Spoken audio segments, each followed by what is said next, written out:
호주에는요, 인구가 2,600만 명이 사는데 무려 그 호주 안에 있는 양의 숫자가 1억 5천 마리나 된다라고 합니다.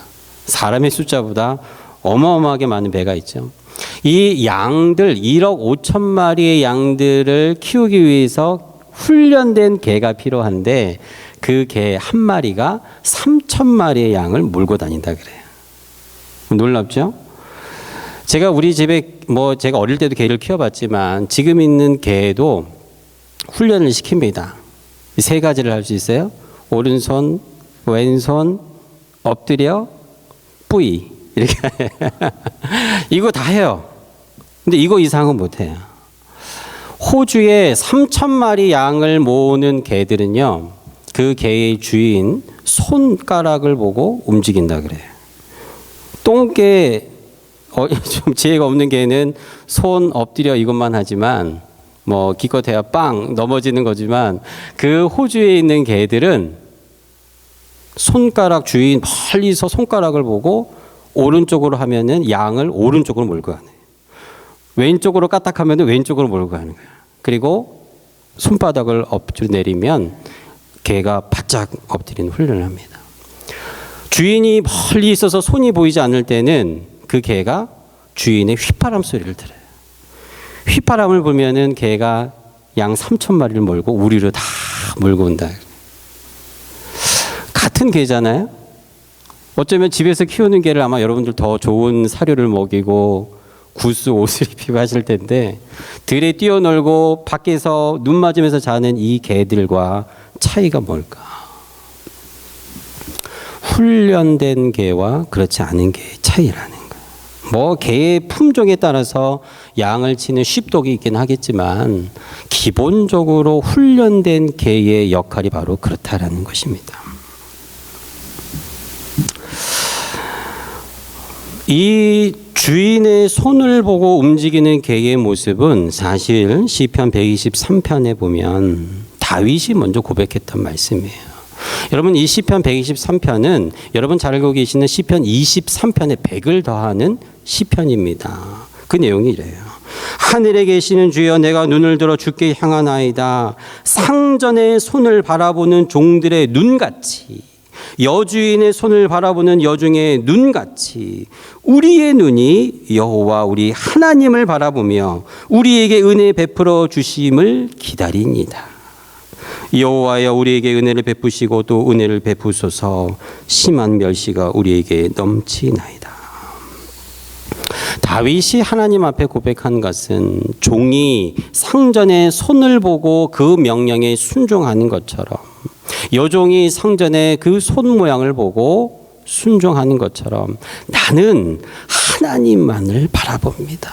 하나님의 손을 바라봅니다. 하나님이 가라고 손짓하시면 저는 가고, 멈추라고 손짓하시면 멈추고, 뒤로 가라고 말씀하시면 뒤로 갑니다. 이 고백을 다윗이 시편 123편에 하고 있는 것입니다. 오늘 하나님께서는 2023년을 마감하는 저희들에게 순종이 중요함을 가르쳐 주세요. 심지어 오늘 우리가 읽은 말씀에는 제사보다도, 우리가 그렇게 소중하게 여기는 이 예배보다도 온전한 순종이 더 중요함을 하나님이 가르쳐 주시고 강조하는 것입니다. 오스 힐먼이라는 사람이 쓴 내 목소리를 들으라라는 책에 보면 순종이 믿음을 증명합니다라는 파트가 나옵니다. 거기에 있는 내용이 이렇습니다. 때로 내가 자녀들에게 극단적이고 어리석게 보이는 일들을 하라고 하나님은 명령하십니다. 나는 아브라함에게 외아들 이삭을 희생의 제물로 바치라고 말했습니다. 여호수아에게는 여리고 성벽이 무너지게 성둘레를 7바퀴 돌면서 나팔을 불라고 지시했지요.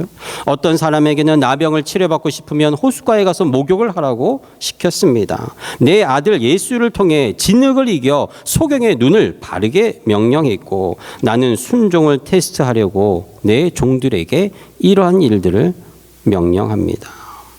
내가 사람들 눈에 어리석게 보이는 명령을 자녀들에게 하면 그 명령이 자녀들의 지성과 충돌하고 결국 자녀들이 오직 믿음을 통해서만 반응하기 때문에 이것을 하는 것입니다. 나는 자녀들의 기술과 역량보다 믿음을 더 보고 싶습니다. 무슨 일을 하든지 내 목소리에 귀를 기울이고 내가 이끄는 대로 따르기를 바랍니다. 이런 순종의 행동이 바로 내 믿음을 나타내 보이고 나를 영화롭게 하는 방식이기 때문입니다. 왜냐하면 순종이 믿음을 증명하기 때문입니다. 실제로 창세기 26장에 보면 하나님께서는 아브라함에게 100세 얻은 아들을 산에 올라가 잡아 번제로 드리라라고 명령하셨어요. 상식적으로, 논리적으로, 이성적으로 그 어느 것에도 해당되지 않는 하나님의 명령이었어요. 그때 아브라함은 따지도 묻지도 아니하시고 그 하나님 말씀하신 그대로 명령에 순종하여 아들을 결박하여 바치려고 하는 그때에 하나님은 그제서야 아브라함의 믿음을 보시고 순종을 통한 믿음을 보시고 내 아들 이삭에게 손을 대지 말라 말씀하신 것입니다. 내 아들 내 독자라도 내게 아끼지 아니하였으니 내가 이제야 내가 하나님을 경외하는 줄을 아노라. 우리가 드리는 제사는, 우리가 드리는 이 예배는 하나님 받으시기에 합당한 예배가 되기 위하여 무엇보다 먼저 하나님의 말씀을 듣고 순종하는 우리의 행동이 뒤따라야 함을 우리에게 가르쳐 주시는 것입니다. 오늘 우리가 읽은 본문의 말씀, 사울의 불순종에 대해서 말씀하는 거예요. 아말렉과의 전투에서 반드시 하나님은 다 멸하라 말씀하셨어요. 이 명령에 사울은 불순종하지요. 이 사실을 사무엘에게 들켰을 때 뭐라고 변명합니까? 내가 하나님의 명령대로 다 죽였습니다. 아말렉의 왕 아각도 붙잡았지 않습니까? 그때 사무엘이 이렇게 얘기합니다. 내 귀에 들리는 저 양과 소의 소리는 어찌미냐? 그랬더니 사울이 이렇게 대답하지요. 네, 다 죽이고 좋은 것들은 제가 하나님 앞에 제사 드리려고 가지고 온 겁니다. 예배를 드리기 위해, 제사 드리기 위해 가져왔다고 핑계를 대는 것이죠. 사실은 하나님을 생각해서가 아니라 자신의 탐욕, 자신의 욕심 때문에 가져왔는데 말입니다. 19절에 사울의 탐심을 이렇게 지적하지요. 어찌하여 왕이 여호와의 목소리를 청종하지 아니하고 탈취하기에만 급하여 여호와께 악하게 여기시는 일을 행하였나이까. 그리고 이어서 말합니다. 22절이지요. 사무엘이 이르되 여호와께서 번제와 제사를 그의 목소리를 청종하는 것을 좋아하심 같이 좋아하시겠나이까. 순종이 제사보다 낫고 듣는 것이 제사 드릴 때 나오는 제물의 그 기름보다도, 순양의 기름보다도 낫습니다라고 책망하고 있습니다. 그러자 사울은 자신의 그 탐욕과 욕심이 탄로나자 두 번째 핑계를 대지요. 24절입니다. 사울이 사무엘에게 이르되 내가 범죄하였나이다. 내가 여호와의 명령과 당신의 말씀을 어긴 것은 내가 백성을 두려워하여 그들의 말을 청종하였음이니이다. 두 번째 핑계는 백성들 때문에 그랬다라는 겁니다. 맞습니다. 불순종하는 믿음 없는 사람들의 전형적인 특징이 바로 사울에게서 나타나는 거예요. 첫 번째는 본심은 내 욕심이요, 내 탐심이었는데 그것이 드러나자 다른 사람을 탓하는 불순종하는 자들의 전형적인 특징을 사울이 보여주고 있습니다. 하나님께서는 이런 사울을 왕으로 세우신 것을 후회하셨습니다. 그리고 그에게 허락하신 축복을 거두어 드리시죠. 사랑하는 성도 여러분, 오늘 사울 왕의 모습을 바라보면서 여러분 이것을 나의 모습으로 받아들이는 회개하는 여러분 되기를 축복합니다. 회개하는 자들은 은총을 입은 자들이에요. 왜냐하면 그 누구도 이 하나님 말씀에 불순종해서 자유로운 자는 아무도 없기 때문이에요. 모두가 불순종한 자들입니다. 에베소서 2장 2절에 그것을 증명하지요. 너희는 그 가운데 행하여 이 세상 풍조를 따르고 공중의 권세 잡은 자를 따랐으니 곧 지금 불순종의 아들들 가운데 역사하는 영이라. 전에는 우리도 다 그 가운데서 우리 육체의 욕심을 따라 지내며 육체와 마음에 원하는 것을 하여 다른 이들과 같이 본질상 진노의 자녀이었다니 긍휼이 풍성하신 하나님이 우리를 사랑하신 그 큰 사랑을 인하여 허물로 죽은 우리를 그리스도와 함께 살리셨고, 저와 여러분들은 본질상 불순종의 아들이요 딸들이었어요. 지금도 올해도 어김없이 우리는 하나님의 말씀을 듣긴 듣지만, 내가 순종하겠다고 다짐하지만 우리 몸은 어느새 불순종의 자리에 불순종의 길로 걸어가고 말하고 행동하는 우리 스스로의 모습을 발견하게 됩니다. 그러나 하나님은 오늘 말씀하십니다. 하나님이 원하시는 것은 예배가 아니라, 제사가 아니라 하나님의 말씀을 듣는 순종이라고 말씀하시는 거예요. 순종이 앞서면 제사도 예배도 따라오기 때문에 순종을 맨 앞에 두신 것입니다. 하지만 얼마든지 우리는 예배를 핑계로 불순종을 저지를 수 있다라는 사실을 깨달아야 돼요. 올해 하나님 앞에 불순종한 것, 여러분 저도 세어보니 너무너무 많습니다. 하지만 하나님은 순종하는 자를 찾고 계십니다. 이것이 믿음을 증명하기 때문에 그렇습니다. 어느 전쟁터에서 사령관이 전쟁에 승리한 군인들을 모아놓고 이런 이야기를 합니다. 내가 수십 년 동안 사령관으로 지내면서 훌륭한 군인들을 많이 보았다네.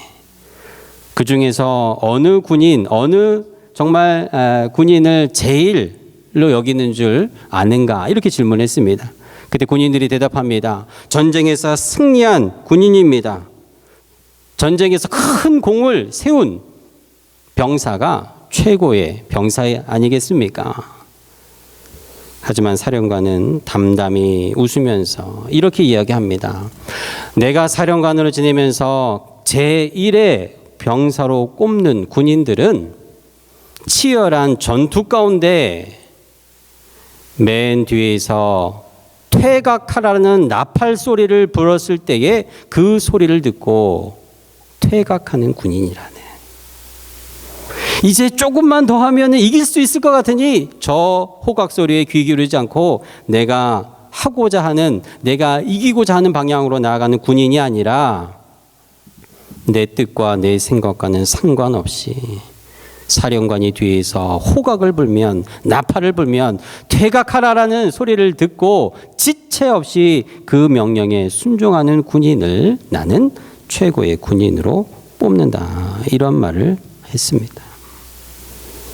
사랑하는 성도 여러분, 하나님께서 우리를 어느 때 어느 순간에 하나님 앞으로 우리를 부르실 때 하나님 말씀 앞에 서게 될 것입니다. 말씀에 세워진 줄자 앞에 서게 될 것입니다. 그때 하나님께서 믿음이 적은 자여 책망하시면 큰일이지요. 우리는 하나님 앞에 변명할 수 있습니다. 하나님, 저는 참 예배자로 살다 왔습니다. 예배에 많은 봉헌을 하고 많은 전도를 하고 많은 주님 기뻐하시는 선한 일들을 하고 살아왔습니다. 근데 제가 믿음이 적다니요. 하나님 말씀하십니다. 나는 후회한다. 너는 내 말을 듣지 않았다. 하나님께서는 순종이 바로 믿음이라고 말씀하시기 때문에 그렇습니다. 어느 며느리가 친정 때문에 고민이 많다고 목사님에게 상담을 하러 왔어요. 자기가 보기에는 친정 식구들이 시댁 식구들보다 믿음 생활도 더 잘하고 뭐 주일날 예배도 엄청 잘 드리고 헌금도 많이 하고 열심히 봉사하고 하는 것 같은데 이상하게 친정보다 시댁 식구들이 더 잘 되는 것 같다는 거예요. 시댁은 보면 뭐 예배도 빠지고 막 건성건성 이렇게 신앙생활 하는 것 같은데 어떤 영문인지 잘 모르겠다고 목사님을 찾아와서 상담을 한 거예요. 그때 목사님께서 이 며느리의 이야기를 듣더니 이렇게 얘기합니다. 제가 시댁과 친정 사람들을 직접 만나보지는 못했지만 아마도 시댁 식구들은 누군가 자기들에게 잘못을 했을 때 빨리빨리 용서를 하고 하나님이 이게 아니다 저거다 하면 즉각 그 말씀에 잘 따르는 사람들일 것입니다. 반면에 열심히 신앙생활하는 친정 식구들은 신앙생활을 열심히 할지 모르지만 무언가 마음에 미움이 들어오고 하나님께서 마음에 네가 먼저 사과하고 용서해라 말씀하시는데도 끝까지 내 생각과 내 자존심을 붙들고 살아가서 하나님이 말씀하셔도 미루고 순종하지 아니하는 아마 그 자세가 있을 겁니다. 그걸 한번 잘 보세요.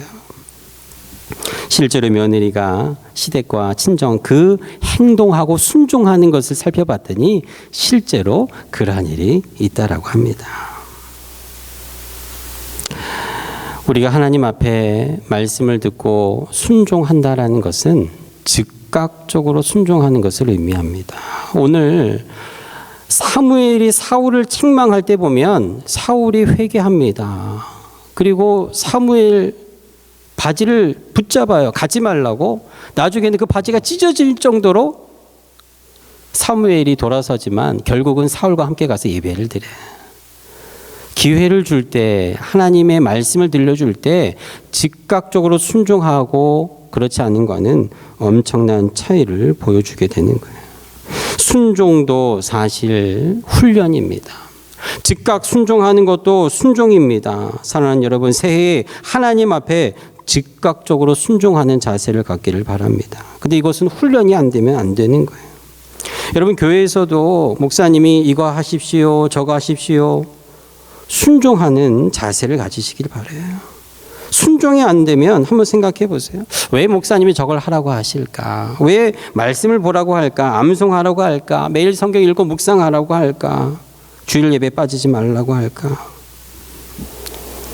하나님 앞에 드리는 봉사와 봉헌을 힘 닿는 데까지 충성하십시오. 목사님이 왜 권면할까? 여러분이 순종하는 것, 따르는 것은 목사에게 잘 보이기 위해서가 아니라 하나님 앞에 순종하는 것을 훈련하는 것입니다. 하나님은 말씀하셨습니다. 눈에 보이는 부모를 공경하지 않으면서 어찌 보이지 아니하는 하나님을 공경한다 말하느냐. 부모에게 순종의 훈련이 된 사람은 하나님께도 순종하는 자세를 갖게 됩니다. 효도하는 아들과 딸치고 믿음 생활을 엉터리로 하는 사람을 저는 보지 못했어요. 제가 아일랜드에 있을 때 만났던 한 선교사님이 저는 늘 기억이 납니다. 저는 아일랜드 수도 더블린에서 살고 있었지만 이 선교사님 가정은 그 해안가 멀리 떨어진 곳에 살고 있었어요. 하루는 제가 이 선교사님 가정을 방문을 했습니다. 그 선교사님에게는 어린 아들이 한 명이 있었어요.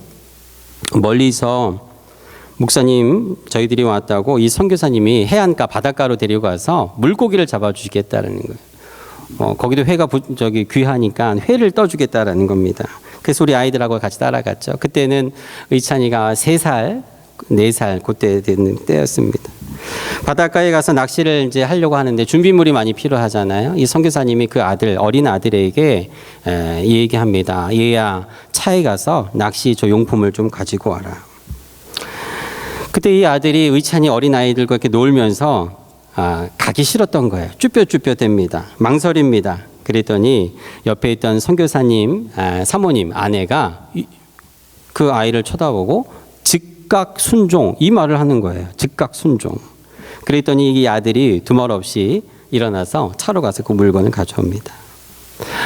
그때가 벌써 한 12년 전입니다. 그런데도 저는 아직도 그 사모님의 눈빛, 그 아들을 바라봤던 그 눈빛, 그리고 그 입에서 나왔던 즉각 순종이라는 말이 굉장히 생소했던 그 말이 아직도 제가 생생하게 기억을 해요.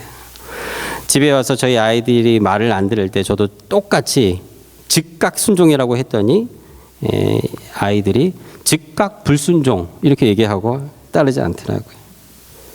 훈련이 안 돼서 그렇죠. 우리가 하나님 앞에 살아가면서 응답이 없고 때때로 나에게 왜 하나님의 복이 임하지 않을까? 그 이유를 살펴보면 내가 하나님 말씀에 순종하는가, 불순종하는가, 거기에 해답이 있을 수 있는 것입니다. 사랑하는 여러분, 여러분의 순종함으로 믿음을 증명해 보이시기를 바랍니다. 정말 하기 싫은 순종을 통해서 하나님이 역사하심을 경험하는 새해가 되기를 축복합니다. 그렇게 되면 여러분 삶에 간증이 많아질 거예요. 왜냐하면 간증은 순종을 먹고 나오는 열매이기 때문에 그렇습니다. 우리 주님한 캡슨 교회가 2년 전에 통합하고 가장 먼저 내걸었던 표가 뭡니까? 간증이 있는 교회예요. 이것은 2022년에 끝난 게 아니라 지금도 계속 유효하고 오늘 세겹줄 기도회를 통하여 여러분이 간증하는 이 열매가 계속 앞으로 더 많이 불어날 줄로 믿습니다. 올해는 무슨 표였습니까? 가서 제자 삼으라. 여러분, 우리가 저부터 더 많이 순종했다면 더 많은 간증이 있었을 거예요. 여러분, 내년에는 제자의 길을 걷는 성도가 되십시오라는 표입니다. 새해 하나님 말씀에 순종함으로 여러분 모두가 제자의 길을 걷는 간증이 풍성한 2024년 연말이 되는 열매 있는 새해가 되기를 주님의 이름으로 축복합니다. 함께 자리에서 일어나서 찬양하겠습니다. 찬송가